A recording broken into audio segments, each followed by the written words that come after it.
The night was pristine, a perfect canvas for the celestial spectacle I'd been waiting for. As an amateur astronomer and an avid photographer, the full moon had always held a special allure for me. Living in a small town with minimal light pollution, I had the ideal vantage point to witness and capture the beauty of the lunar phases. Tonight, the full moon was set to grace the sky, and I couldn't have been more excited. I'm a 20-something-year-old with a keen interest in the stars and the mysteries they hold. I had always been fascinated by the sky's nocturnal majesty, spending countless nights gazing upward, trying to unravel the cosmos' secrets. This particular evening was significant. Not only was it a full moon, but I had also promised to share my photographs with the local astronomy club, a group that had become a second family to me. The town, while unremarkable in most aspects, was known among star enthusiasts for its excellent conditions for skywatching. The absence of large city lights allowed the stars to shine with an intensity that was both awe-inspiring and humbling. I often found solace in this cosmic spectacle, feeling a connection to something far greater than myself. As the evening crept in, I gathered my equipment. A trusty camera, a tripod, and a notebook filled with celestial observations from previous nights. The hill overlooking the town was my destination, a spot I had come to regard as my personal observatory. The climb was familiar, almost comforting in its routine. Reaching the top, I set up my gear, my heart racing with anticipation. The sky was clear, the stars twinkling like distant fires, and the moon, a glowing orb of pure, unblemished light.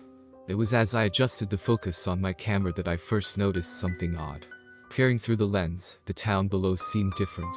The buildings, usually straight and mundane, now twisted in impossible angles, their shadows dancing like living entities. I blinked, thinking it was a trick of my imagination, a result of too many hours spent in darkness. But the curiosity that drives a person towards the unknown, the same curiosity that had me fall in love with the stars, now urged me to descend into the town. I needed to see, to understand what this lunar illusion was. Little did I know, as I made my way down the hill under the watchful eye of the moon, that I was stepping into a night that would forever alter my understanding of reality. The air was cooler now, a gentle breeze carrying whispers that seemed to emanate from the very earth beneath my feet. As I walked the familiar streets of my town, a sense of unease began to take hold. It was as if the world had shifted, revealing a side I had never known, a side that was waiting for the right moment to unveil itself. And tonight, under the full moon's light, that moment had come. The first real sign that something was amiss struck me as I reached the main street. It was a path I had walked countless times, yet now it felt alien, almost hostile. The moon, resplendent in its full glory, cast an eerie glow over everything. Through the camera's lens, the distortions were more pronounced, the buildings warped as if viewed through a funhouse mirror. But with my own eyes, the changes were subtler, yet unmistakably real. Shadows stretched and contorted in ways that defied logic, and the air carried a static charge that made the hairs on the back of my neck stand up. I tried to convince myself it was just a trick of the light, a bizarre optical illusion. But the deeper I ventured into the town, the more pronounced the anomalies became. Street lights flickered sporadically, bathing the surroundings in a pulsating, surreal glow. The familiar storefronts along the street looked distorted, their windows like gaping, dark eyes watching my every move. As I turned a corner, a chilling sight stopped me in my tracks. A cat perched atop a trash can, its eyes reflecting the moonlight in a way that seemed almost sentient. But it wasn't just the eyes. The cat's body seemed elongated, twisted in a way that was grotesque yet fascinating. It stared at me, unblinking, before it leaped away, disappearing into the night. Despite the fear clawing at my mind, my curiosity pushed me forward. I had to document this, to capture what I was seeing.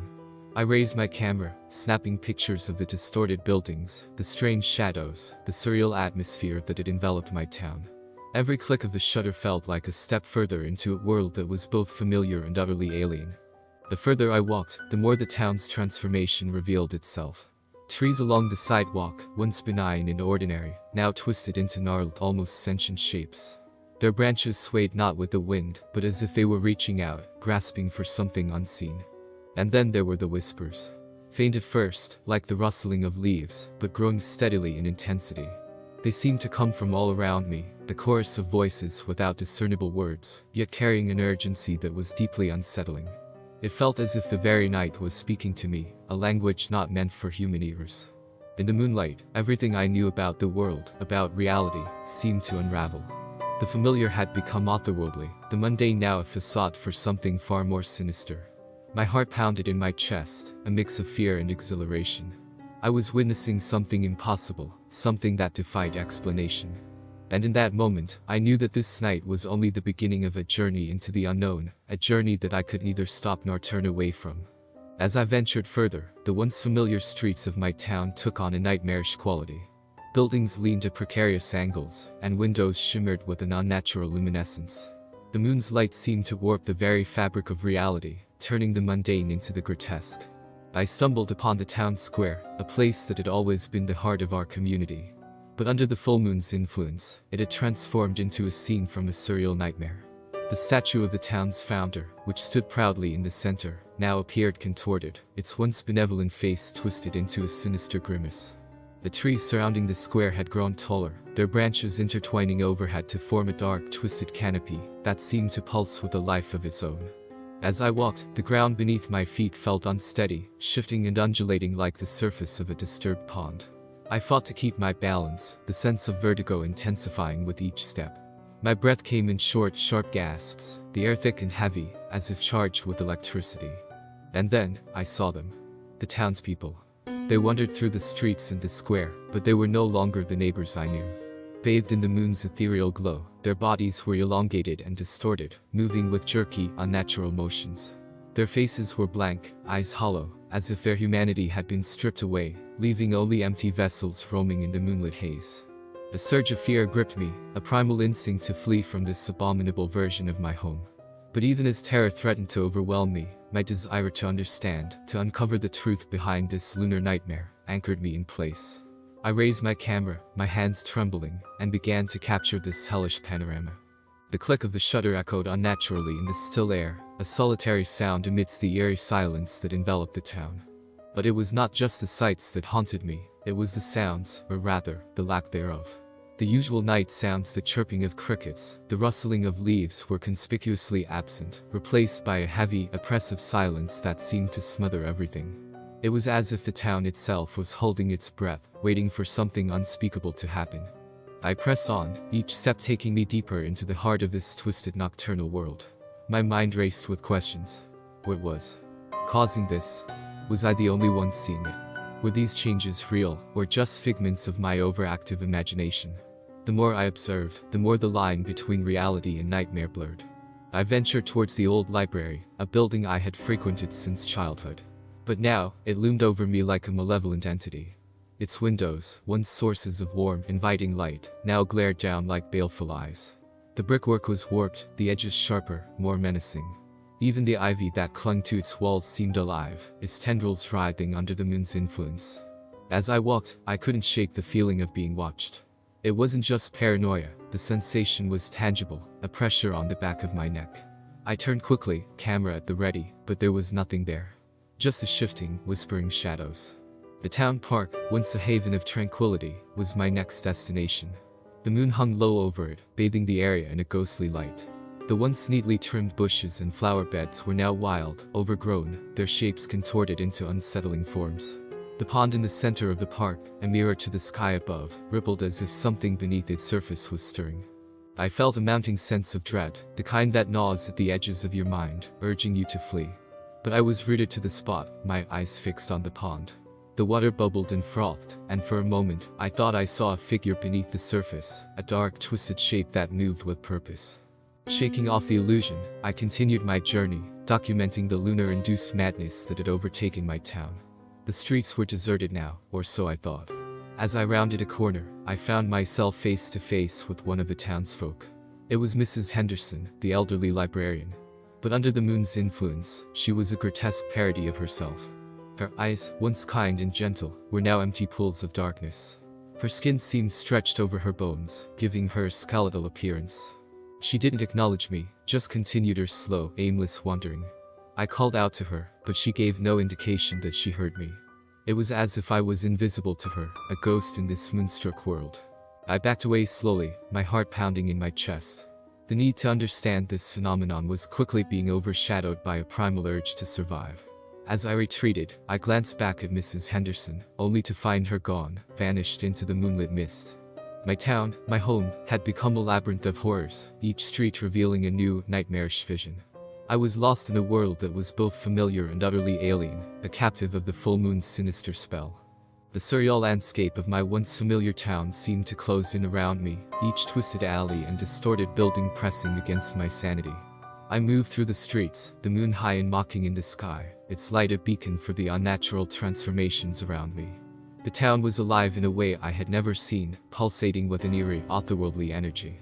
I began to notice more of the town's residents, each altered in grotesque ways by the moon's influence. Their movements were jerky and unnatural, as if they were puppets being controlled by unseen strings. Their eyes, void of recognition or human emotion, seemed to stare through me. It was clear they were no longer the people I knew, they were something else entirely, something dark and twisted. My camera, usually a source of comfort and control, felt heavy and cumbersome in my hands. Yet, I continued to document the nightmare unfolding before me. The photos, I hoped, would serve as evidence of this lunar madness, proof that I wasn't losing my grip on reality. As I ventured towards the outskirts of town, the changes became more profound. The local wildlife, usually timid and elusive, roamed the streets with bizarre mutations. I saw a fox with two heads, silently watching me from a distance, its eyes glowing in the dark. A group of birds flew overhead, their wings disjointed and elongated, casting unsettling shadows on the ground. The plants, too, had transformed. Trees bent towards the moon, their branches writhing like tentacles, leaves whispering secrets in a language I couldn't understand. Flowers bloomed in unnatural colors, emitting a faint phosphorescent light that added to the otherworldly ambience. In my heart, a battle raged between fear and fascination. Every instinct screamed at me to flee, to escape this moonlit hell, but the need to know, to uncover the truth behind these phenomena, propelled me forward. I found myself drawn to the town's old cemetery, a place I had always avoided at night. The wrought iron gates, once merely foreboding, now loomed like the jaws of a beast. Inside, the graves and tombstones were no longer solemn memorials, but twisted sculptures, their inscriptions warped into indecipherable glyphs. A chilling realization dawned on me. The moon's effect was not just visual. It was altering the very essence of things, twisting the natural into the unnatural. The air was thick with a sense of wrongness, a perversion of the natural order that was both terrifying and mesmerizing. I continued to move through the cemetery, the moon casting long, haunting shadows among the graves. A low fog had begun to roll in, creeping along the ground like a living thing. It swirled around my feet, cold and clammy, as if it were trying to pull me down into the earth. In the distance, I heard a sound that froze me in my tracks, a low, guttural growl that seemed to come from the very shadows. I turned slowly, my heart pounding, to see a figure emerging from the fog. It was large, hulking, its form indistinct, but unmistakably menacing. I backed away slowly, not daring to take my eyes off the creature. It moved towards me, its movements deliberate and predatory. I realized then that I was no longer just an observer in this twisted night, I was prey. With a surge of adrenaline, I turned and ran, the growl of the creature echoing in my ears. The cemetery, a maze of twisted graves and gnarled trees, seemed to conspire against me, its paths leading me in circles. I could feel the creature gaining on me, its presence a palpable force that drove me to the edge of panic. Just when I thought I was lost, I emerged from the cemetery, gasping for air, my body slick with cold sweat. I looked back, but the creature was gone, swallowed up by the fog and the shadows. I leaned against a nearby wall, trying to catch my breath, my mind racing. What was happening to my town? What was the source of this lunar curse? And most importantly, how could I survive until dawn? As I stood there, trembling in the aftermath of my encounter, I knew one thing for certain. I had to find answers before the moon completed its nightly arc across the sky. My heart still racing from the encounter in the cemetery, I made my way through the distorted streets, my mind a whirlwind of fear and confusion. The town, under the full moon's eerie illumination, was a labyrinth of grotesque shadows and altered landscapes. The nightmarish visions I had witnessed clung to me like a second skin, making every step an exercise in overcoming terror. In my frenzied state, I stumbled upon an old, abandoned house at the edge of town. It was a relic from a bygone era, its walls crumbling, windows boarded up, a testament to long-forgotten memories. Driven by a mixture of desperation and curiosity, I pushed open the creaking door and stepped inside. The interior of the house was shrouded in darkness, the only light coming from the moon's glow through the cracks in the boarded windows. The air was thick with dust and decay, the silence oppressive. It felt like stepping into another time, a place untouched by the world outside. My eyes adjusted to the gloom, and I noticed a book lying on a dust-covered table. It was an old journal, its leather cover worn and cracked. With trembling hands, I opened it, the pages yellowed with age. The handwriting inside was neat but frantic, filled with the ramblings of a mind teetering on the edge of madness. The journal belonged to a forgotten astronomer who had lived in the town decades ago. As I read, a chill crept down my spine. The astronomer had documented similar lunar anomalies, describing nights where the world transformed under the full moon's influence. He wrote of the townspeople changing, the flora and fauna mutating, and the very fabric of reality warping. With each entry, his writing became more erratic, his observations more disturbing. He spoke of a pattern, a cycle that intensified with each full moon. It was as if the moon were awakening something ancient and malevolent, a force that sought to reshape the world in its image. The final entry was the most chilling. The astronomer feared that the lunar transformations would reach a peak, culminating in an event he could only describe as catastrophic. He believed that the town was the epicenter of this impending disaster, a focal point for the moon's malevolent energy. As I absorbed the words of the long-dead astronomer, a deep sense of dread settled over me. The town, my home, was not just experiencing random anomalies. It was under the influence of a cyclical cosmic horror, one that was building towards something unspeakable. I closed the journal, my mind racing. The implications were terrifying. If the astronomer's predictions were correct, the town and everyone in it were in grave danger.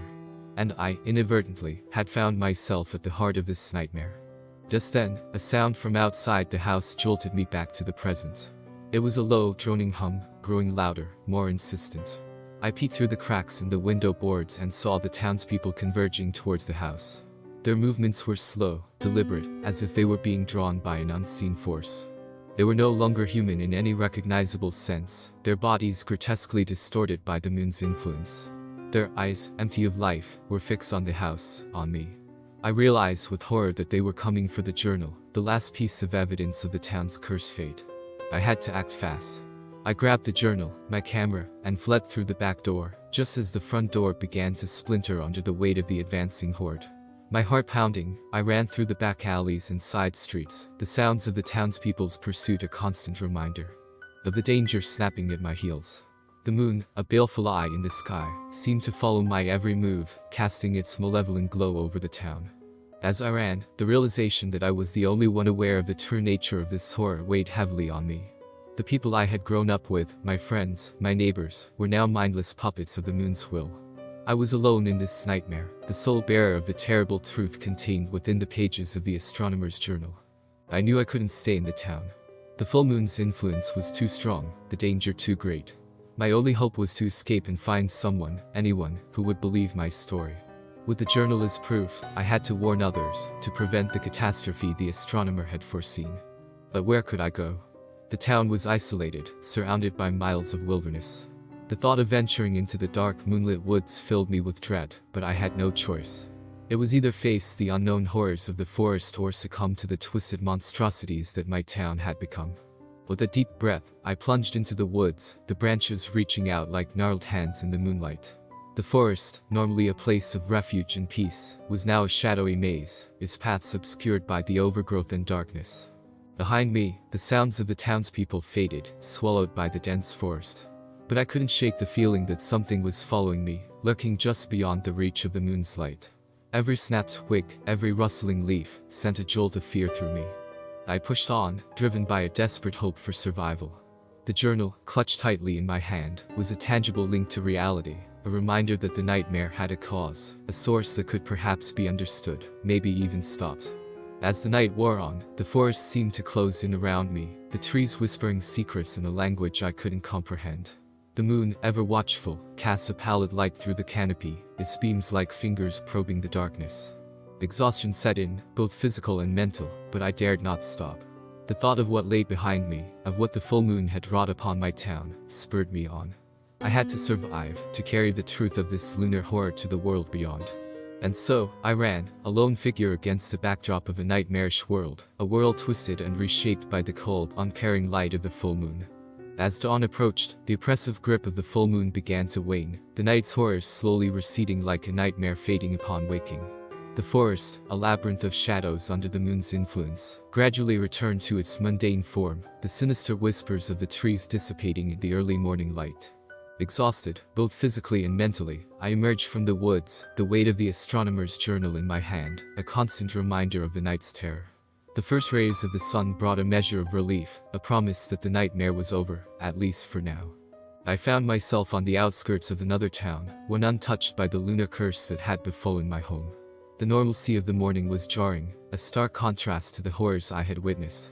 People went about their day, oblivious to the nightmare that had unfolded just miles away. The need to warn others about the danger looming over my town pressed heavily on me. But who would believe such a fantastical story? The evidence I had, the photographs and the astronomer's journal, seemed so insignificant against the enormity of what I had experienced. Despite my doubts, I knew I couldn't keep silent. I made my way to the local police station, the journal clutched tightly in my hands. The officers listened to my story with a mix of skepticism and concern. They looked through the photos, their expressions a blend of disbelief and unease. The journal, with its frantic scribblings and dire warnings, only added to their skepticism. They agreed to send a patrol to check on my town, more out of a sense of duty than belief in my story. I was left with the empty assurance that they would look into it. But I knew that the true nature of the lunar curse couldn't be comprehended through a mere cursory glance. Leaving the police station, I felt a profound sense of isolation. The burden of knowledge weighed heavily on me, a solitary guardian against an unfathomable threat. I wandered the streets of this unfamiliar town, wrestling with the decision of what to do next. The sun climbed higher in the sky, its light a stark contrast to the chilling memories of the night. I found a quiet cafe and sat there, the journal open in front of me. Over a cup of coffee, I pored over the astronomer's notes again, searching for anything I might have missed, any clue that could help me understand the curse that had befallen my town.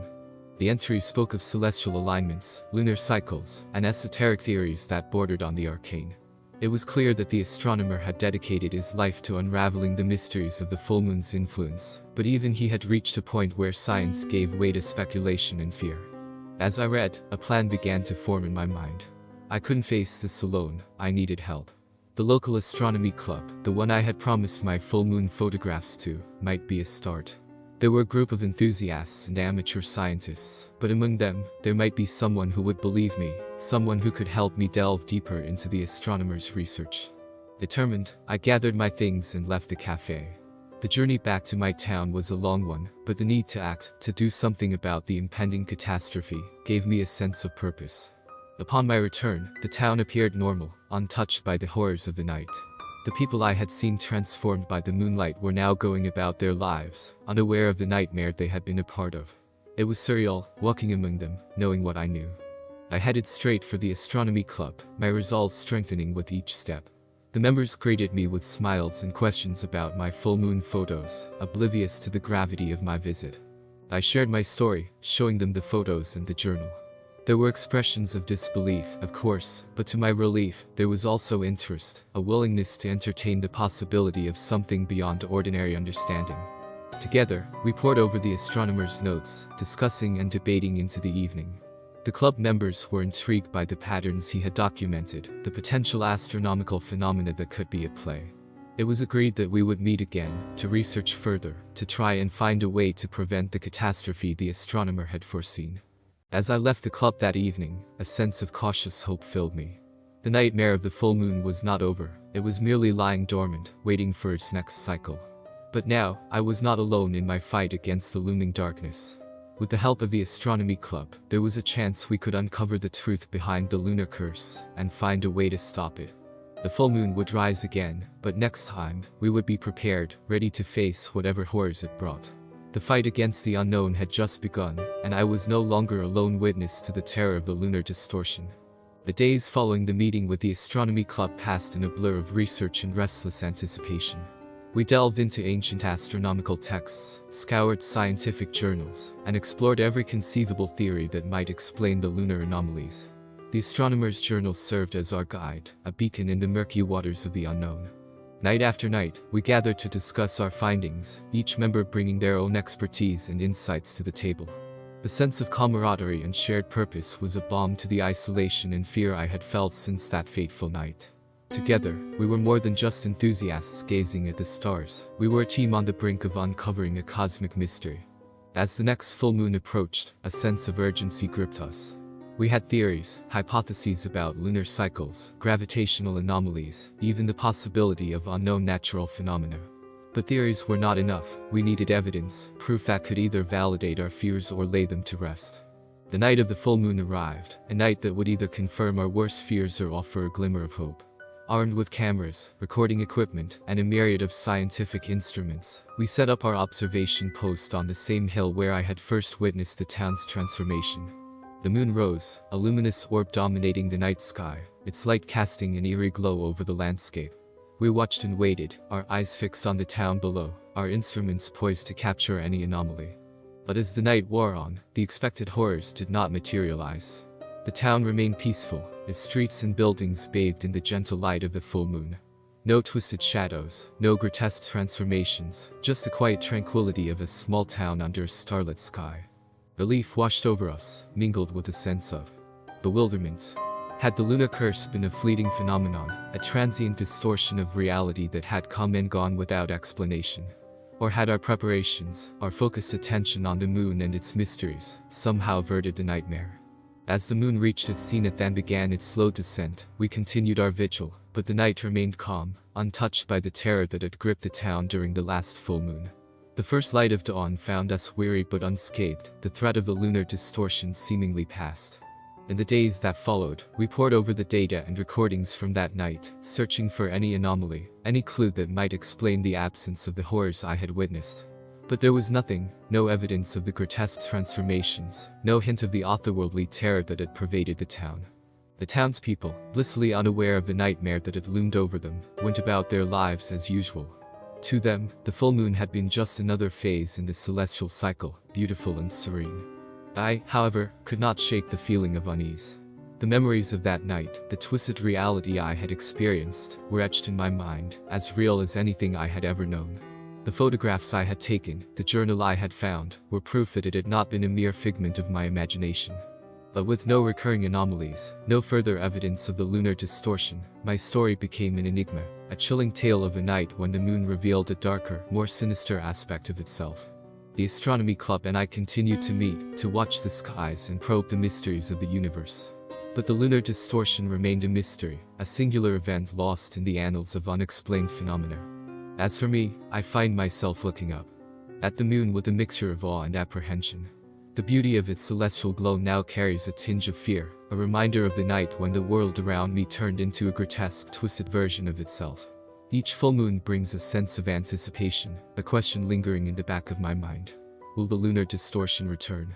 The town goes on, unaware of the thin veil that separates the known from the unknown, the normal from the nightmarish.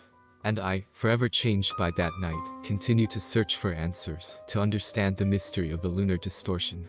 In the quiet moments, when the night is still, and the moon casts its silver light over the world, I can't help but wonder. Are there other secrets hidden in the glow of the moon, other mysteries waiting to be revealed?